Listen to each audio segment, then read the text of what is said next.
moments before. Yeah. You're feeling it was as well, normally right? against T1 though. Yeah, no, not with T1. But I know, like, this is, I've seen this a million times. Like, I can do the carry matchup, and he is a Sejuani as well.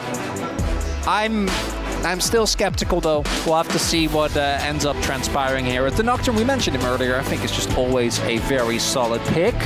Is it gonna be Peanut? I've seen that's the smile he has when he locked in Shyvana those few games.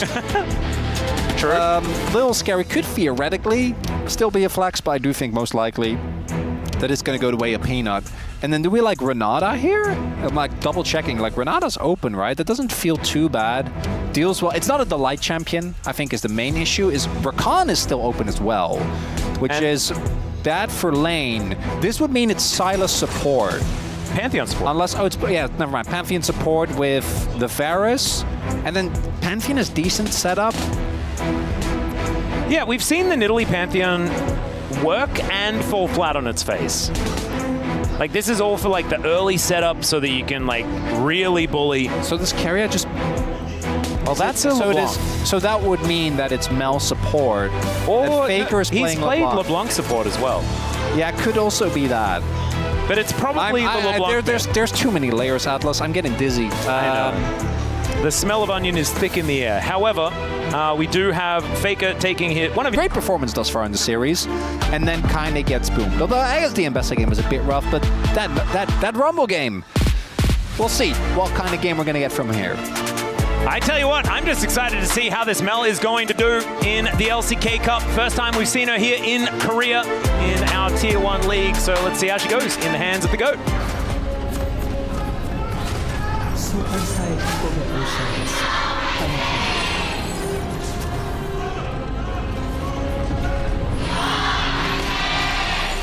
All right, feels to me like the T1 fans are getting louder and louder the further we get into this series, as already some stuff is happening. Overwhelms are getting triggered here by Faker.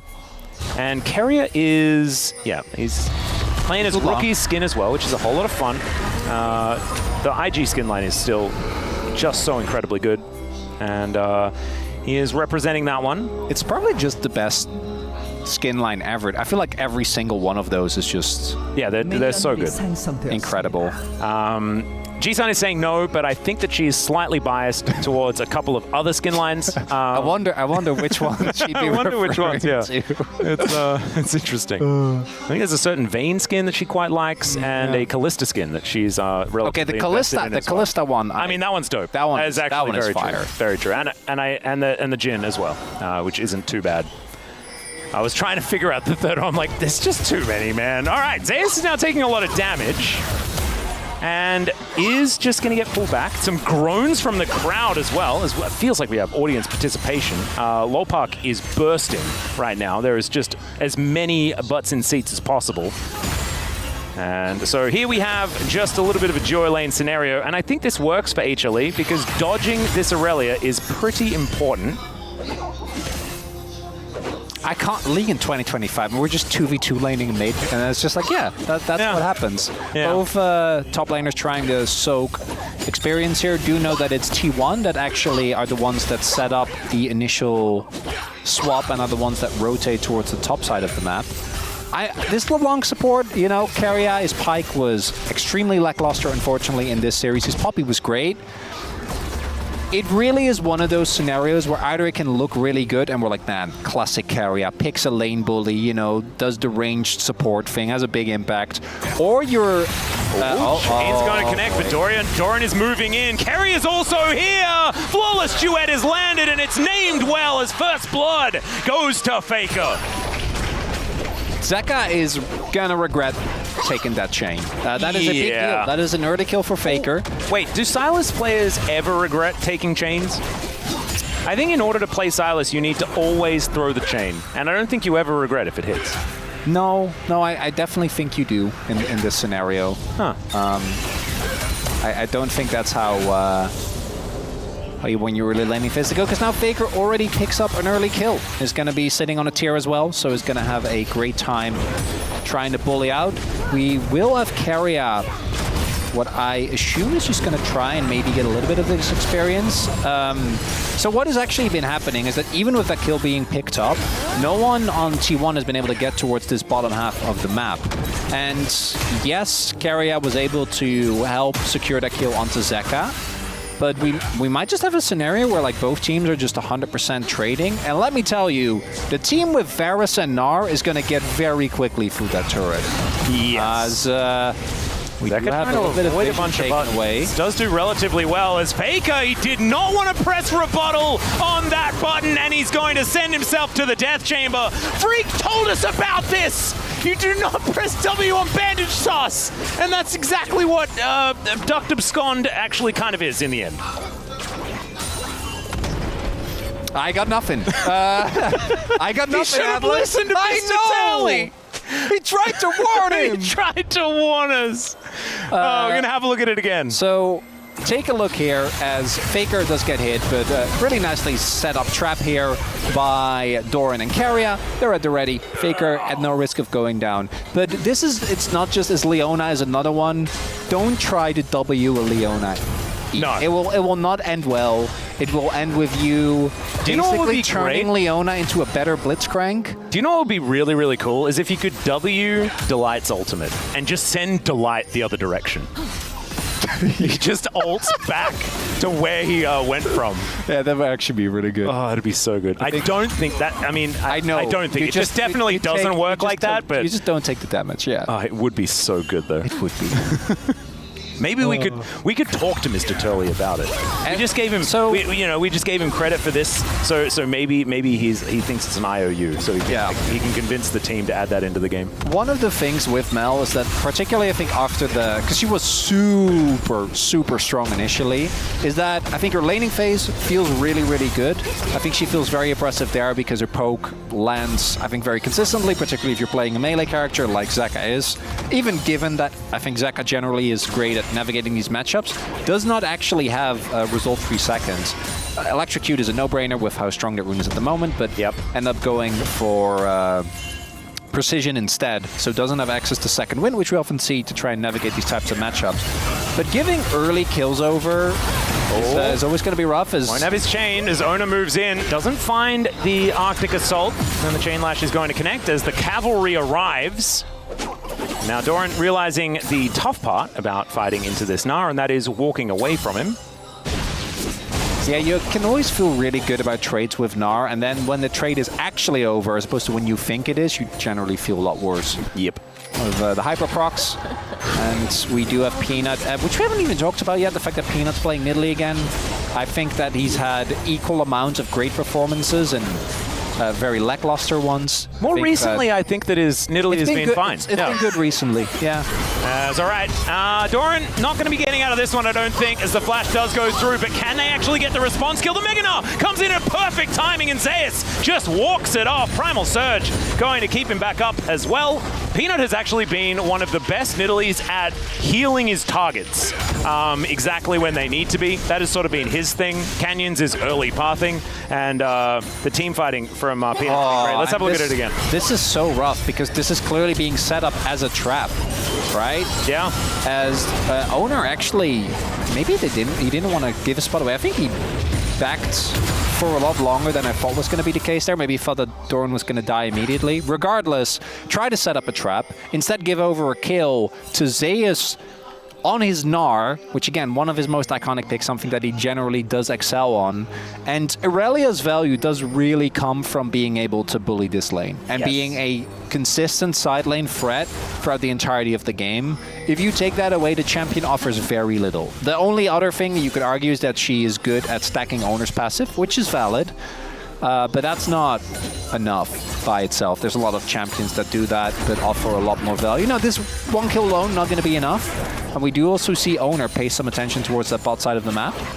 This is another problem as well, is that Smash doesn't have sort of the 1v1 advantage that he had in the last game. Yeah. And Viper is on sort of the big ticket pick in this bottom lane. MF has been certainly up and down. Smash has been one of our better MF players by a decent margin as well. However, in this matchup, it might be a little bit more difficult. There is also the question of what exactly does the LeBlanc support do?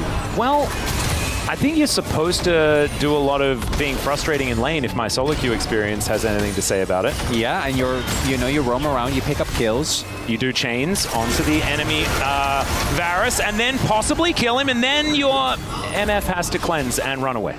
Yeah, Viper still has both songs. Pressing R into the R is pretty good for the Varus in this matchup. And Viper, not too phased by that whole sequence of events. Smash will be able to pick up the wave, but yeah, When do you think the Dragon's going to be taken?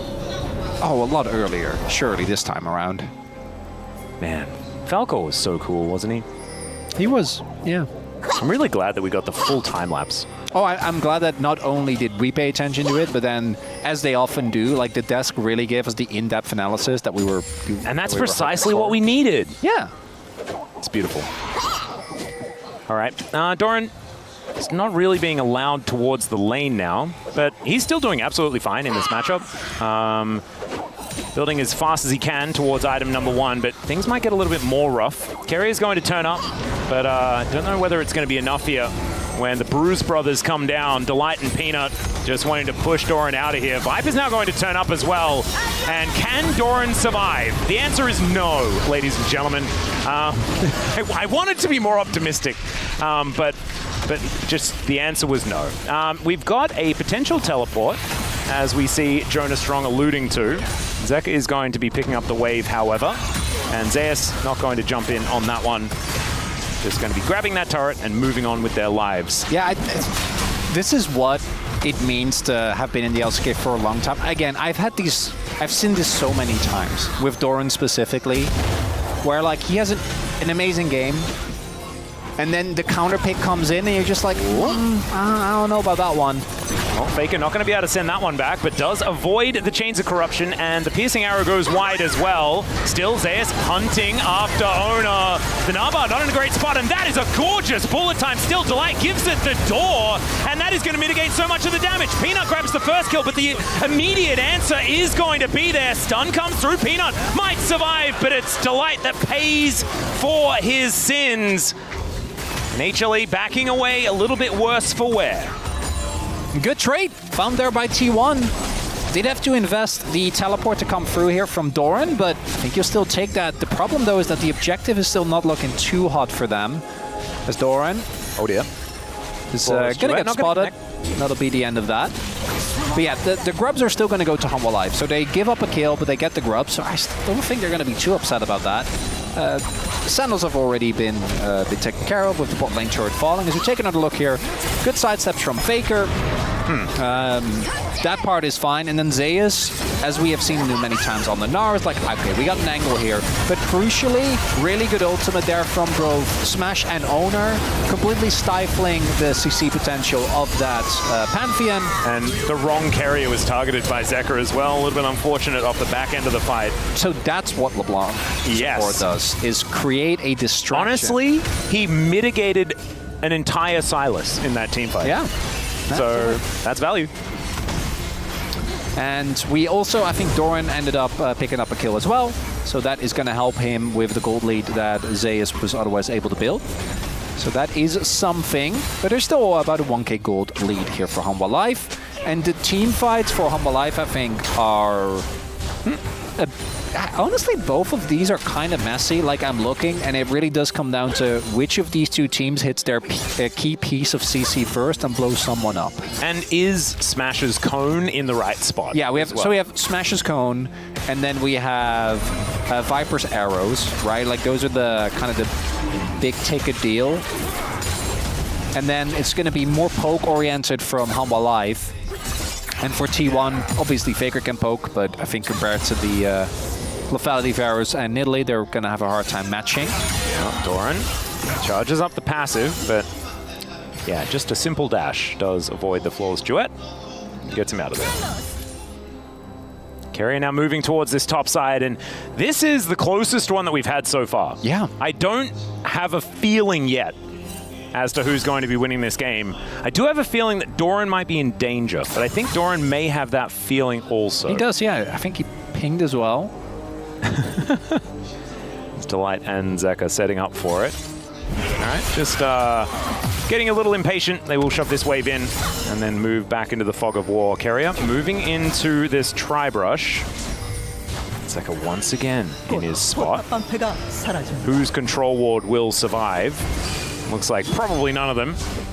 As Keria comes on over, takes that one away. Ranged auto attacks, pretty powerful here. Kind of cute that the light is sitting on the faker, or using the faker ward. Yep. Deep warded, but it is T1 that's able to take control. Big thing there is that Keria obviously has ranged autos, whereas the light does not. So the light has to commit a lot more to actually clear this out. Doesn't get to press Eclipse this time either. Yeah, Oner also in the area. It does have shield wall, I guess, which is pretty powerful. Zeus, that's good. Just wanting someone to turn up, but not really going to find the target. Even get extra resistances, you know, True. That's nice. If you use the Mortal Will. What's it? Mortal? It's Mortal Will, right? A powered version? Something like that. Yeah, I think it is. And we actually have a exciting setup for the fights. Yeah. You know, no team has found the blowout just yet. Owie! Look at that. Nailed it. The first rebuttal that looks really powerful here.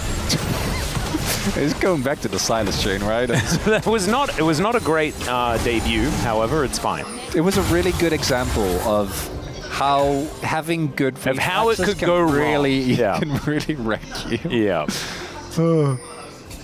When your mind knows that you definitely shouldn't do that, but the body's like, oh, incoming.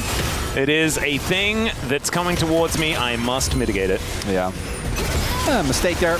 Happens for everyone. Yep. As we have the dragon being set up 10 seconds. Wow, dragons exist. They do. Well, they existed in the last game as well. And there's also one that's already been taken, so that's a good point. It's going to be our first Ocean of the series as well, as Zeka going to be dashing back. And okay, Smash making it rain, and the chains are going to connect there as well. Delight taking a fair bit of damage, does show them the shield wall. Okay. Getting the early value from this LeBlanc. Absolutely. Again, still worried about late game, but maybe the plan is to not have it reach late game. That is something that T1 have certainly looked at in the past. Half health on this dragon. Smash in position right now as well. Keria probably not going to be diving back towards that one. That is a dangerous spear from Peanut. Nicely done. We also have Zeka, as you point out, on the way. Peanut trying to go. Yeah, not going to be able to get the steal, but can they find a team fight? That is the question. That's a great prison to start this one off, but that's already a dead Bristle and Sejuani. Hextech is going to be the dragon, as now Delight's in so much trouble, but Zeus going to turn up and convince them to leave. Faker not quite finding all the buttons. Is that fadeaway gorgeous from Peanut? Now going to be moving up towards this Rift Herald. And HLE with the health bar advantages. Oh, Doran going to be stopping that back. Okay, things getting a little bit spicy. HLE with a slight gold advantage, but an evening out of the Drakes means that no one really has a big advantage there. And the next one going to be Hextech. And that is so scary for either side. Keria actually diving into this pit does push Peanut away, but Peanut will be able to now take this one down. Oh, clean auto smite there to come through. Yeah, there's the flash just to guarantee it, and Keria will just be autoed to death. Zeus saying, not today, my friend. I am not messing around, as he just walks around this turret and doesn't get hit by it, as Faker does clear out the wave. Zeus is now going to be backing away. Is certainly no joke. As Oner comes back, all he wants is to be able to clear out his Krugs, and you can see HLE wanting to stop him from doing exactly that. Still trying to figure out the LeBlanc support. We're gonna keep a running keep he died a long time ago. No, I know, but I was contemplating. I know. I can understand why you were as well, because it hasn't necessarily found the same value that it did last time. Last time was in the Keria Cook meta, where he would just pick anything that could just be hyper-aggressive in lane. Well, in hindsight, it's also crazy that we didn't just lane swap back then. And the key thing here is that Viper actually both finds a good counter ultimate, the TP is a little late, and the rest of T1 wasn't ready to follow up. I think they can actually have a chance to do some real damage to Viper there, as Zeus, Keria just straight up disrespecting with LeBlanc and similar characters. And you see this with things like Shaco as well. You can feel so incredibly impervious because of the mobility that you have and the ability to outplay. But sometimes you do just get caught off guard. Nicely done there. It's 3-1 now on this Gnar, and again, that's not going to get better. He's going to become a bigger and bigger threat in side lane. We've seen HANWHA Live win games, even this split, off of just him being a big threat in teamfights as well as Mini Gnar. Yeah. He is a monster on this champion, as we all well know. But the thing that's really worrying me, as I think Viper, Viper misses missed on purpose. He missed a bunch of things, actually. Yeah, that as we second can one, see, Zeus is in so much trouble. The Wrath of Winter bears down upon him, and that is Doran getting one back. They're going to need a few of those, but man, that was clean. Very nicely done there, showing that synergy between the Aurelia and the Sejuani, and oh, yeah, Delight in a bit of trouble here as well. Flawless duet's pretty nice. And Delight trying to keep himself in this one. Flashes away, actually. That was very cute. But Zeka not quite there in time, and Keria in position. Still, Vanguard's edge going to be stolen away here. Ooh, that's a costly flash. Pantheon is one of the characters that can really struggle when he doesn't actually get to find access to his targets. And without flash, that's going to be a lot harder as we take another look. Doran even a level up here, and then just a really nice ultimate from Oner. We know he doesn't have flash because it was used towards the top side of the map. And then here for Delight, I think thinking that the area was vacated. And then this flash, I think still feels pretty questionable, but felt probably like maybe if he flashes, then Zeka can extend the play. I think it was more just that Zeka was coming. And he doesn't even, like, obviously the knowledge that Keria already was rotating down towards, back towards the play, he wasn't aware of, but yeah, it didn't even matter. He just died to Doran. That is a flash invested, but I think you're still going to be not too sad about that, because you need to keep this Aurelia as a relevant friend in side lane. And Atlas, this game, it's actually even. It's still neck and neck, as Peanut going to be taking a little bit of a ride here as the chains slightly mistimed. Charge is going to be successful. No harm, no foul. Still trying. No, I'm joking. As we do have the next dragon and its Hextech, and both of these two teams, I mean, basically any team would always love a Hextech Drake. The dragon is just insanely strong, particularly the Soul. But especially when you have Mel, Nidalee, and Varus, any form of poke, greatest. Oh! As that is a point-blank ulti. Flash out immediately from Peanut. As okay, I thought it was Smash that was about to do the damage, but unfortunately the bullet time was for Viper, who just executes him. Zay is going to solo Otacon as he started this one up already. Peanut making his way up, just trying to primally surge his way towards Otacon. As this ward is such high value. Control ward's there, so HLE not going to be surprised by Oner's entrance. I don't think they can do this. Keria's moving in as well. He seems to agree. Meganar is about to time out. Yeah, the wallop is going to be mitigated here by Zeus, and Faker gets out of the Gnar stun. Otacon going to have to be given up here, I think. As Zeka moving in. Exactly right. Keria going to be pushed away, but now Doran started the battle. The dash is forward here as the Glacial Prison going to get picked up. Doran still trying to dash around the fight, but that is going to be the shutdown. Delight gets rid of his former teammate, and Keria executes Zeka on the back end. Otacon's still mad.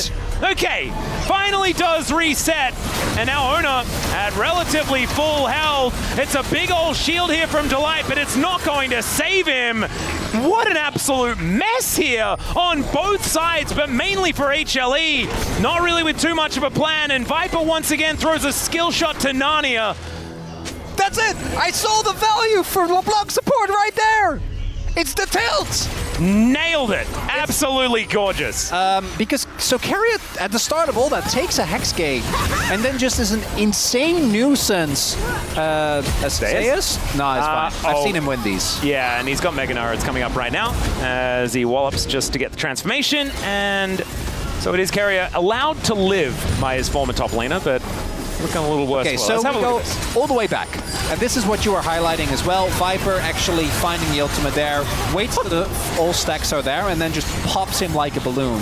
Smash definitely overestimating there. And then crucially here, so we have both Delight and Keria in a 1v1. Zeus goes a little bit too deep, and I think that's the right call because he has to, right? Like, HANWHA Live clearly overestimated their damage. Peanut's already half health, and then Doran extends the play onto Zeka here. This 2v2 of Sejuani and Aurelia actually does a good job there. He does the damage, and then look at this. They know Keria's there. Yep. Still gets the kill, and Silas is one of those champions where he can look low, but as long as he can get multiple W's and chains off, he can really sustain for a long time in fights. And then instead, they get the kill, able to pick off Delight as well. And there was even a scenario there where if the Otacon doesn't reset, I think maybe HANWHA Life get it. Because it was very low, what, like 2.5k? Yep, it was getting closer and closer to that smite range. Still favored for HANWHA though, because they got Drake. Yeah. After all that. I think they just... Yeah, based and took Dragon. That was it. Oh, yeah. Was that... So that was Zeus then? Because Zeus TPing back to mid, then forcing Faker and Keria both to back was probably what ended up getting that Dragon for them. Yep. This game, man, we're learning so much. Certainly are. We're learning that these two teams are pretty evenly matched in this particular game. Which certainly bodes well for T1. It does feel like both of these teams have looked more comfortable on the blue side. And if T1 are able to get a break of serve, you know, to do the tennis reference, it certainly would be very valuable. We'll just have to see. As Viper does have his Edge of Night, gets popped by the Q. Fortunately, does dodge. Yeah, that is going to be a trade of Flash for Cleanse. Yeah, that's... They must have thought that he had no cleanse. Otherwise, there's no way you'd make that trade. The Vanguard's Edge does go wide. Zeca maybe just wanted to press the button. Yeah, that's... not having Flash, actually a big deal. Particularly when you have someone like Oner and Doran on the enemy team. When Keria most likely is going to be looking for a threat in Sidelane as well. Ow. That's a big mistake there from, I don't know if it was HANWHA Life or Viper specifically. Yeah, might have been whoever was taking the, like, writing down sums, something like that. Maybe thought that it happened in the earlier play. Yep. But definitely a big deal to not have that flash on the Varus. Overwhelm starting to stack up here onto Zeus. As you can see, Faker's starting to do some damage here with 2 items now completed. And I gotta say, with the amount of attention that was paid by Oner, plus Doran is continued sidelaning, like credit where credit is due, currently sitting on a sizable gold lead, sizable CS lead as well, as maybe that was a bit of a... Don't know about this 1v1 as the Vanguard's Edge comes in. Zeca with the Kingslayer, and Doran is melting, burning down on a point-blank spear to the noggin. And that is a caster curse if ever I've heard one. Doran fans, make sure you come after Chronicler on Twitter. Certainly the one you want to be looking for. Caster curses aren't real, but that was unfortunate timing on my end. As Doran immediately dies and gets picked off inside. I don't know what the implications are going to be besides just, I think it was Peanut picking up the kill. So more gold going over to the poke is always going to feel good as he actually gets the spear there mid-dodge, or Doran dashes into it depending on what you...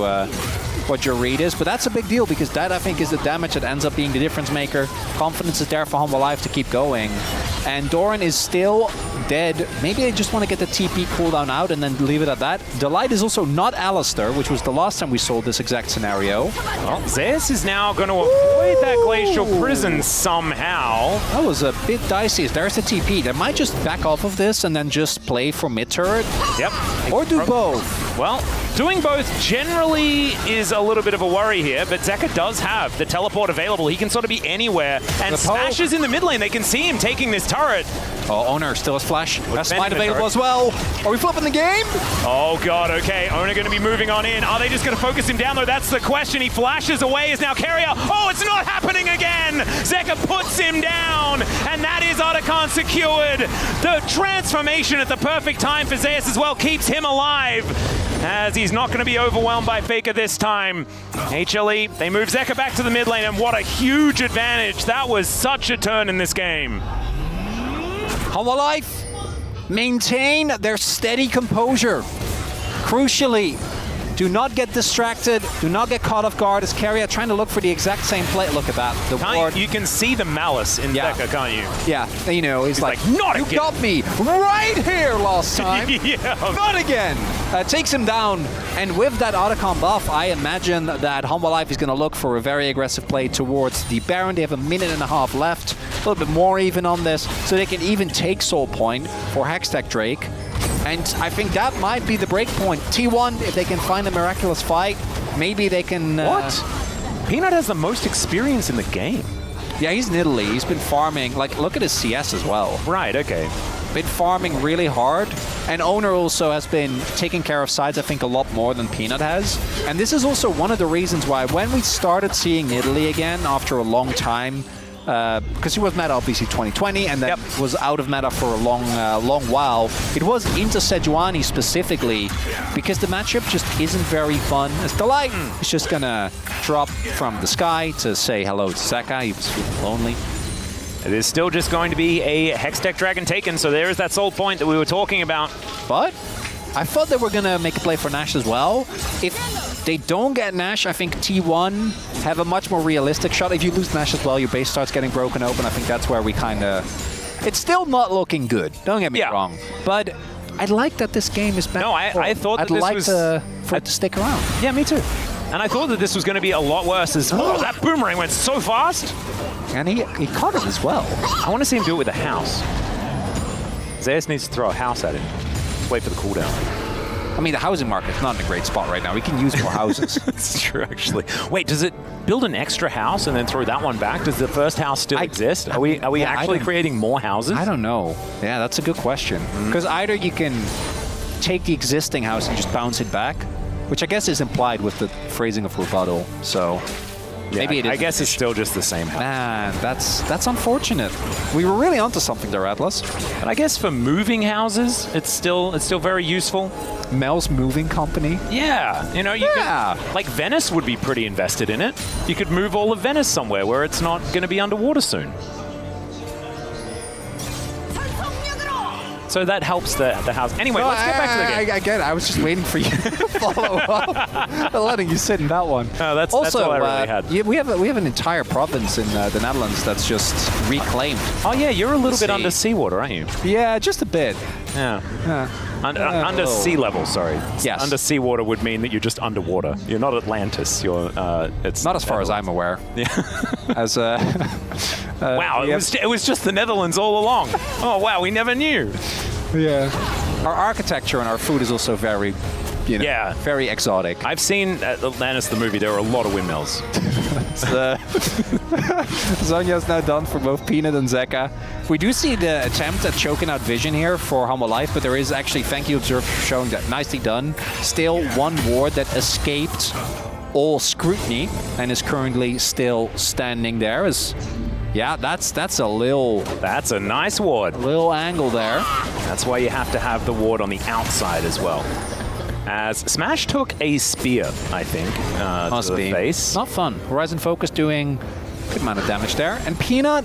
He has the same items as Zeka. Yeah, we have given this man a lot of flack for his Nidalee. Not because, if you go back to his heyday, he wasn't a great Nidalee, but just because that's not what the team needed him to be as the Pope. Oh, God! Okay, there's his Nidalee getting the work done. Another Chains of Corruption from off screen, and Smash is doing the best that he can. There's even a Hail Mary Glacial Prison thrown by Zeka that doesn't hit him because he was a corpse already. And now it's going to be Baron time for HLE. We had such a lull for so long. It's like they waited for Otacon to be over and then decided to take the Baron. Thankfully, T1 with full vision given this ward. But they don't know the health bar of this Baron right now, as you can see by Jonah Strong and our Observer team.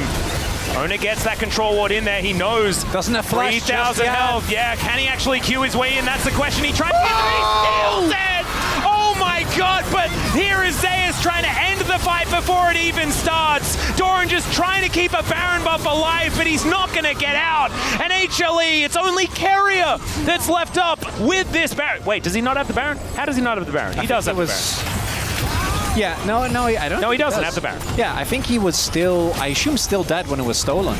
I guess so. Must be. Smash as well. They must have only just spawned though. That flash, really good time from, well-timed there from Keria. But it's 2 seconds before they spawned. And so the Rebel Baron power play just doesn't exist. Yeah. And in a minute, it's Hextech Soul. Earlier we were having a discussion about what it means for a house to be real or not. Is it really a Baron if there's no Baron buff? As here, wonderfully done there. Smash and Keria both upending getting caught, which means that so much of the teamfight damage for this composition is just immediately gone. The fact that Oner doesn't even have flash there. The fact he makes it as Delight is trying to keep him out, right? They knew it was there as well. Stellarly done. And the only reason why this game isn't over yet, it's just that steal, because that steal doesn't come through. Still, things are looking horrible. They got completely wiped in the fight. There's no Baron buff gone, or no Baron buff left. Whoa, nice footwork there from Faker. As I say nice, he gets completely destroyed. And Zeker is going to find the last chain. Goes golden there as well. The rest of HANWHA Esports trying to turn up Delight. He does it the best. Zeker dashes over all of those swords, and he almost actually survives. What the heck? Zeker, he was on like 1 health. Dora now just getting sniped here by Viper. The flawless duet is decent as that house is just sitting on the floor. And Zeus doesn't really care. Still able to get that last auto to put down his lane opponent. And my god, the demolition of this base turret is just ridiculous. Inhibitor going down there as well, as now Oner just a sitting duck. The stolen glacial prison not going to connect, but Oner still has to get to this fountain, does get a little bit of healing so that piercing arrow does not kill him. But Zeker is just having the greatest time on his Silas. Kill and smash here, and Oner just has to look on as they move to match point in this best